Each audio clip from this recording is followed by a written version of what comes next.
Hi అండి. ఈరోజు వీడియోలో నడుము దగ్గర ఇలా ఈక్వల్గా రావడానికి సైడ్ జాయింట్ ఇదే కదా, ఈ సైడ్ జాయింట్ దగ్గర కింద నడుము లూజ్ దగ్గర చాలా మందికి ఎక్కువ తక్కువ వస్తుంది.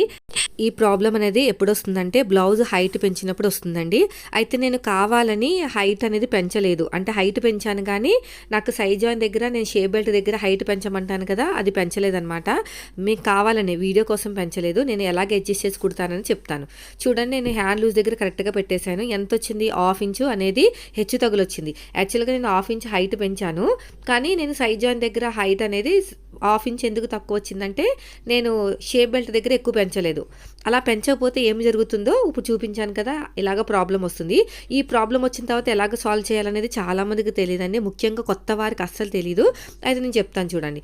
ఫస్ట్ హ్యాండ్ పట్టి ఉంటుంది కదా, అది నేను జాయిన్ చేయలేదు. పట్టి అనేది హెమ్మింగ్ పట్టి అనేది కుట్టలేదు. మీరు హెమ్మింగ్ పట్టి కుట్టకపోయినా వేరేది ఏదైనా సరే ఇదే మెథడ్ ఫాలో అవ్వండి. ఇప్పుడు ఫ్రంట్ ఏది వస్తుంది, బ్యాక్ ఏది వస్తుందో చూసుకుని హ్యాండ్ని మొత్తం కూడా జాయిన్ చేసేయండి. వీడియో స్కిప్ చేయకుండా చూడండి. తప్పు చేయటమే కాదు, దాని నుంచి కాపాడుకునే మార్గం కూడా మనకు ఉండాలి. ఇది ఎప్పుడు వస్తాయంటే ఇలాంటి మార్గాలన్నీ నాలాగా యూట్యూబ్లో నేర్చుకున్న వాళ్ళకి మాత్రమే వస్తాయండి. నేనైతే హైట్ పెంచాను. హైట్ పెంచినప్పుడు మరి సైడ్ జాయిన్ దగ్గర హెచ్చు తగులు వస్తాయని సంగతి తెలీదు అనుకుందాం. నేను కొత్తగా నేర్చుకుంటున్నాను యూట్యూబ్లో. హైట్ పెంచమన్నారు. హైట్ పెంచినప్పుడు బ్యాక్ పార్ట్ నుంచే హైట్ పెంచాలనే సంగతి నాకు తెలుసు, పెంచాను. మరి ఫ్రంట్ పార్ట్లో ఎక్కడ పెంచాలో తెలియదు. సో పెంచాక నార్మల్గా మనం తీసుకున్న ఆది బ్లౌజ్ ఎలాగుందో అలాగే తీసేసుకున్నాను. ఇప్పుడు 1/2 ఇంచ్ అనేది ఎక్కువ వచ్చింది. ఓకేనా? మీరు మాత్రం హైట్ పెంచాలి అన్నప్పుడు బ్యాక్ పార్ట్లో హైట్ పెంచినప్పుడు షేప్ బెల్ట్ దగ్గర కూడా హైట్ పెంచాలండి. అప్పుడు మీకు ఈక్వల్గా వస్తుంది. లేదు మాకు తెలియలేదు అనుకుంటే ఈ ప్రాబ్లం నుంచి ఎలాగ సొల్యూషన్ తీసుకోవాలో నేను చెప్తాను ఈ వీడియోని లాస్ట్ వరకు చూడండి. చాలా మంచి వీడియో. ఇది అయిపోయింది కదా, ఇప్పుడు చూడండి. రెండో వైపు కూడా హ్యాండ్ని జాయిన్ చేసేస్తాను. ఫ్రంట్ అన్నీ ఎక్కడొస్తో చూసుకుని మిడిల్లో టక్ ఇచ్చేసేయండి. అయితే నేను వచ్చేసి హెమ్మింగ్ పట్టి జాయిన్ చేయలేదండి, అది ఒక విషయాన్ని బాగా గుర్తుపెట్టుకోండి. మీరు పైపింగ్ చేయాలనుకున్నా, తిప్పేసుకుని కుట్టాలనుకున్నా కూడా ఈ మెథడ్లోనే మీరు హ్యాండ్ అనేది స్టిచ్ చేయాల్సి వస్తుంది. హెమ్మింగ్ కుట్టకూడదు. హ్యాండ్ దగ్గర మనకి హెమ్మింగ్ పట్టి కూడా స్టిచ్ వేయకూడదు అనమాట. అలా వదిలేయాలి, తర్వాత లాస్ట్లో వేయాలి. ఫస్ట్ అయితే నేను హ్యాండ్స్ని జాయిన్ చేసేస్తున్నాను. ముఖ్యంగా యూట్యూబ్లో నేర్చుకున్న వాళ్ళకే ఈ ప్రాబ్లం అనేది ఎక్కువ వచ్చే ఛాన్సెస్ ఉంటాయి. ఇప్పుడు ఫస్ట్ నుంచి లాస్ట్ వరకు కుట్టుకుంటూ వెళ్ళిపోండి. ఇలాగా నీట్గా కుట్టుకుంటూ వెళ్ళిపోండి. చూస్తున్నారు కదా వీడియోలో నేను ఎలాగైతే కుడుతున్నానో అలాగా. సో ఇది కూడా అయిపోయిందండి. తర్వాత వచ్చేసి ఇప్పుడు చూడండి, నేనైతే జాయిన్ చేసుకుంటూ వెళ్ళిపోతున్నాను. ఓకేనా? ఎక్కడి నుంచి జాయిన్ చేస్తున్నాను? కింద నుంచి జాయిన్ చేస్తున్నాను. ఈ విషయాన్ని బాగా గుర్తుపెట్టుకోండి. చూడండి, ఇలాగా పెట్టుకుంటే నాకు ఎంత ఎక్కువ వస్తుందంటే చాలా ఎక్కువ వస్తుంది, కుట్టక ముందు కుట్టిన తర్వాత చూసినా కూడా. అయితే ఇప్పుడు నేను ఏం చేస్తున్నానంటే కింద నుంచి నేను ఫస్ట్ అయితే హ్యాండ్ లూజ్కి ఒక మార్కింగ్ వేసేస్తున్నాను, ఆర్మ్ లూజ్ కూడా ఒక మార్కింగ్ వేసేస్తున్నాను, నడుము దగ్గర కూడా ఒక మార్కింగ్ వేసేస్తున్నాను. కూడా నేను హ్యాండ్ లూజ్ నుంచి మార్కింగ్ వేస్తాను కదా, ఇప్పుడు నడుము లూజ్ నుంచి మీరు మార్కింగ్ వేసినా కూడా కుట్టేది మాత్రం నేను హ్యాండ్ లూజ్ నుంచి వేస్తాను కదా ఎప్పుడు కూడా. ఇప్పుడు వచ్చేసి నడుము లూజ్ నుంచి నేను కుట్టుకుంటూ వెళ్తానండి. చూడండి, వీడియోని స్కిప్ చేయకుండా చూడండి. తర్వాత వచ్చేసి ఆర్మ్ లూజ్కి మార్కింగ్ వేసేసాను ఇలాగా. తర్వాత వచ్చేసి కింద నడుము దగ్గర కూడా మార్కింగ్ వేసేసాను. ఇప్పుడు చూడండి, నడుము దగ్గరికి నేను కుట్టుకుంటూ వెళ్తాను. రఫ్ ఇచ్చేసేయండి నీట్గా. ఇలా చూడండి, అడుగు భాగంలో కూడా మార్కింగ్ వేసేసాను. ఇలా కుట్టుకుంటూ వెళ్ళిపోవటమే ఇలాగా. ఇలా స్ట్రేట్గా చూసారా, నాకు 1/2 ఇంచ్ అనేది ఎక్కువ వచ్చింది కదా ఇక్కడ సైడ్ జాయిన్ దగ్గర. కింద బాగానే వచ్చింది, పైన ఇప్పుడు ఏం చేయాలంటే క్రాస్గా కట్ చేసేసేయాలి. అంతే, ఇంకేం ఉండదు. హైట్ బాగానే ఉంటుంది, మనకి చంక దగ్గర క్రాస్కి వస్తుంది అంతే. దానివల్ల వాళ్ళకి ఎక్కువ లాగేసినట్టు ఏముండదు. ఎప్పుడైనా సరే చంక డౌను తక్కువ ఇస్తే లాగేసినట్టు వస్తుంది, ఎక్కువ వస్తే ముడతలు వస్తుంది. దానికి దీనికి అసలు సంబంధమే లేదండి. కరెక్ట్గా వచ్చేసింది నాకు, పైనుంచి కింద వరకు ఈక్వల్గా వచ్చేసింది. ఇది ఎలాంటప్పుడు అంటే మనకి తెలియని మిస్టేక్ జరిగినప్పుడు మాత్రమే ఈ ప్రాసెస్ ఫాలో అవ్వాలి. ప్రతిసారి ఫాలో అవ్వకండి. ఈసారి తెలిసింది కదా మీకు, హైట్ పెంచినప్పుడు షేప్ బెల్ట్ హైట్ పెంచారంటే సైడ్ జాయిన్ దగ్గర హెచ్చు తగులు రావు.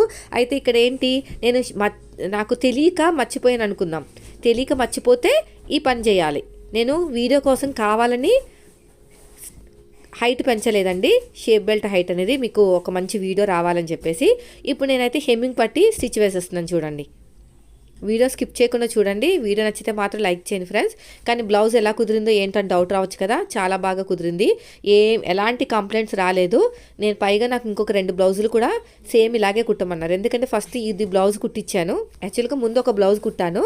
ఈ బ్లౌజ్లో నేను ఈ చేంజెస్ చేశాను కదా, అందుకని ఈ బ్లౌజ్ కుట్టిని ఇది కూడా చూసుకోమని చెప్పాను వాళ్ళకి. ఇది కూడా బాగుందన్నారు. అంటే మనం చేసిన ఈ ఇలాగ కవరింగ్ పని ఎలాంటి ఎఫెక్ట్ రాలేదన్నమాట ఫిట్టింగ్ దగ్గర. సో ఇప్పుడు చూడండి, నేను కొద్దిగా ఓపెన్ చేసేసాను కదా, ఓపెన్ అనేది క్లోజ్ చేసేద్దాం. ఇలాగా హ్యాండ్ లూజ్కి మార్కింగ్ వేసేసుకుని క్లోజ్ చేసేయటమే. చూడండి ఇక్కడ ఇలాగా ఒక మార్కింగ్ వేసేసేయండి. ఇక్కడ నీట్గా రఫ్ చేసేసేయండి. స్టిచ్ చేసుకుంటూ వెళ్ళిపోవటం ఇలాగా సగం వరకే. ఓకేనా, ఆల్రెడీ కిందంతా స్టిచ్చింగ్ అయిపోయింది. తర్వాత రెండో స్టిచ్ మొత్తానికి 3 స్టిచ్లు వేయాలండి. ఎక్కువ వేసినా కూడా మీకు చెప్పాను కదా, షేప్ అనేది బాగోదు. ఎవరికైనా అంతే, పెద్దవాళ్ళైనా చిన్నపిల్లలైనా ఎంగేజ్ అయినా టీనేజ్ అయినా ఎవరైనా ఇంతే. 3 కంటే ఎక్కువ వేయకూడదు. వాళ్ళు వేయమన్నా కూడా ఇగ్నోర్ చేయడానికి ట్రై చేయండి. సో తర్వాత వచ్చేసి ఇంకొక స్టిచ్. ఆల్రెడీ 3 అయిపోయినాయి. ఇప్పుడు ఎడ్జ్కి ఒక స్టిచ్ వేసేద్దాం. అయితే ఇంకొక మెథడ్ చెప్తాను. దీనికి సంబంధించిన ఇంకా ఈజీ మెథడ్. ఇది కొంచెం మీకు లెంతీగా అనిపిస్తే నేను చెప్పింది ఇంకోటి ఫాలో అవ్వండి. ఈ బ్లౌజు మీకు వీడియో చూపించడానికి మాత్రమే నేను బ్యాక్ పార్ట్ హైట్ పెంచాను, కానీ ఫ్రంట్ పార్ట్ హైట్ పెంచలేదు. అదొక విషయాన్ని బాగా గుర్తుపెట్టుకోండి. వీడియో కోసం మాత్రమే. చూడండి ఎంత బాగా వచ్చేసింది చూసారా, కరెక్ట్గా ఎలాంటి ఫిట్టింగ్లో ఎలాంటి మార్పు ఉండదు. ఇప్పుడు చూడండి రెండో సైడ్ జాయింట్. అయితే ఇప్పుడు ఏం చేయాలంటే మీరు హ్యాండ్ లూజు, అదేవిధంగా ఇక్కడ నడుము దగ్గర ఒక మార్కింగ్ వేసుకోండి. ఇలా పట్టేసుకోండి, స్ట్రైట్గా పట్టేసుకుని నీట్గా అద్దేసుకోండి. ఇలాగా అద్దుకుని ఇంకో చూడండి ఇక్కడ ఈక్వల్గా పెట్టేశాను నేను. నీట్గా అద్దుకుని ఎంత ఎక్కువ వచ్చిందో అంతా సైడ్ నుంచి క్రాస్గా కట్ చేసుకుంటూ వెళ్ళిపోండి. అంతే, ఇంకేం లేదు. ఫస్ట్ చెప్పింది ఒక మెథడు, ఇది చెప్పింది ఇంకో మెథడు. హైట్ తగ్గదు, సైడ్కి మాత్రం ఇలా ఉంటుంది. దీనివల్ల ఎలాంటి ఫిట్టింగ్లో మార్పు రాదు. నేను ఛాలెంజ్ చేసి చెప్తున్నాను. కావాలంటే మీరు బ్లౌజ్ మీద ట్రై చేసుకోండి. ఒక 1/2 ఇంచ్ అనేది ఫ్రంట్ పార్ట్ తక్కువ ఇచ్చేసి చూడండి. ఫ్రంట్ పార్ట్ అంటే సైడ్ జాయింట్ వైపు కండి, మళ్ళీ వేరేది ఏదో అనుకుంటారు. ఫ్రంట్ పార్ట్ హైట్ కాదు, సైడ్ జాయింట్ హైట్. ఓకేనా, చూడండి ఇలా వస్తుంది అనమాట. మనం ఇప్పుడు పట్టీ అనేది అతికేసుకుందాం. ఈ పట్టీ అంత అక్కర్లేదు, నేను కొంచెం కట్ చేసేస్తున్నాను.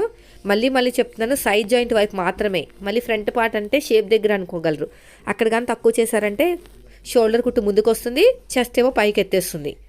సైడ్ జాయింట్ వైపు మాత్రమే ఈ ప్రాబ్లం వచ్చింది, అది కూడా హైట్ పెంచినందుకు. ఇలాగ కుట్టుకుంటూ వెళ్ళిపోవటమే, ఇంకేమీ లేదు. చూపిస్తాను, వీడియో స్కిప్ చేయకుండా లాస్ట్ వరకు చూడండి. ఇలా స్టిచ్ చేసుకుంటూ వెళ్ళిపోవటమే. ఇలాగా చూడండి. ఇప్పుడు ఎగస్ట్రున్న క్లాత్ని కట్ చేసేయండి. ఇప్పుడు టాప్ స్టిచ్ వేసేయండి. ఇది పట్టీ కదా, హెమ్మింగ్ పట్టీ. ఒక టాప్ స్టిచ్ అయితే వేసేయండి.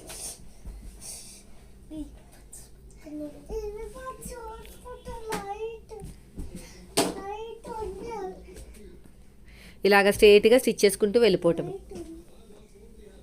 ఇప్పుడు నార్మల్గా మనం ఎలాగైతే సైడ్ జాయిన్ చేస్తామో హ్యాండ్ దగ్గర నుంచి అదే మెథడ్. ఆల్రెడీ మనం ఎగస్ట్రున్న క్లాత్ని కట్ చేసాం కదా, ఈ మెథడ్ ఇంకా ఈజీగా ఉంటుంది. కానీ నీట్గా సర్దుకోవాలన్నమాట. నీట్గా సర్దుకుంటే మనకి ఈ ప్రాబ్లం ఉండదు. చూడండి, ఇది ఇంకా ఈజీ, దానికన్నా ఈజీ. రఫ్ ఇచ్చేసేయండి. మళ్ళీ చెప్తున్నాను ఫ్రెండ్స్, వీడియో కోసమే నేను సైడ్ జాయింట్ దగ్గర తక్కువ చేశాను. నేనైతే చాలా ఖచ్చితంగా ఉంటానండి, హెచ్చు తగులు రాకుండా. హైట్ పెంచినప్పుడు ఖచ్చితంగా నేను షేప్ బెల్ట్ దగ్గర హైట్ పెంచుతాను. మీకు ఒక మంచి వీడియో అనేది ఎవరైతే నేర్చుకుంటున్నారో కొత్తగా వాళ్ళకి ఫేస్ చేసిన ప్రాబ్లమ్ని, ప్లెయిన్ బ్లౌజ్ అయినా సాదా బ్లౌజ్ అయినా అదేవిధంగా బార్డర్ ఉన్న బ్లౌజ్ అయినా ఏదైనా ఇదే మెథడ్. హ్యాండ్ లూజ్ వరకు కరెక్ట్గా ఉండాలి. అంటే హ్యాండ్ హైట్ ఫోల్డింగ్ ఉంటుంది కదా, హ్యాండ్ని ఫోల్డ్ చేస్తాం కదా సగానికి, అక్కడ కరెక్ట్గా ఉండాలన్నమాట. అదే హైటు. ఇటువైపు కొంచెం తక్కువైనా పర్లేదు. అంతే, ఎంత ఈజీగా అయిపోయింది చూసారా. ఎక్కడ కూడా హెచ్చు తగులు రావండి, చాలా నీట్గా వస్తుంది. మనం చేసిన ఈ కవరింగ్ అనేది కనిపించదు అనమాట, అంత బాగుంటుంది. సో 3 కుట్లు అయితే కుట్టేశాను. ఈ బ్లౌజు కటింగ్ అయితే పెట్టలేదండి, ఇది కొంచెం అంతా కూడా ప్రింటెడ్ ఉంది కదా, మనకి కనిపించదు అనమాట మార్కింగ్ అనేది. మళ్ళీ మీరు అంతా కన్ఫ్యూజ్ అయిపోతారు, అసలు నేను ఏం మార్కింగ్ వేస్తున్నాను మీకు తెలీదు. అందుకనే నేను ఈ వీడియో అనేది పోస్ట్ చేస్తున్నాను. ఇక్కడ ఎగస్ట్రున్న క్లాత్ నీట్గా కట్ చేసేయండి. అంతేనండి, చూసారు ఎంత బాగా వచ్చేసిందో. నడుము దగ్గర చూడండి, ఎక్కడ హెచ్చు తగులు రాలేదు, ఎక్కడ ముడతలు రాలేదు. సో నేను చెప్పిన టిప్ అనేది ఒకసారి మీ బ్లౌజ్ మీద ట్రై చేసి చూస్తే మీకే అర్థమవుతుంది. చూడండి, కానీ ఇది పొరపాటు జరిగినప్పుడు మాత్రం ఈ పని చేయాలండి. ప్రతిసారి మీరు పొరపాటు చేయకండి సైడ్ జాయింట్ వైపుకు. ఓకేనా? వీడియో నచ్చితే లైక్ చేయండి. Thank you for watching.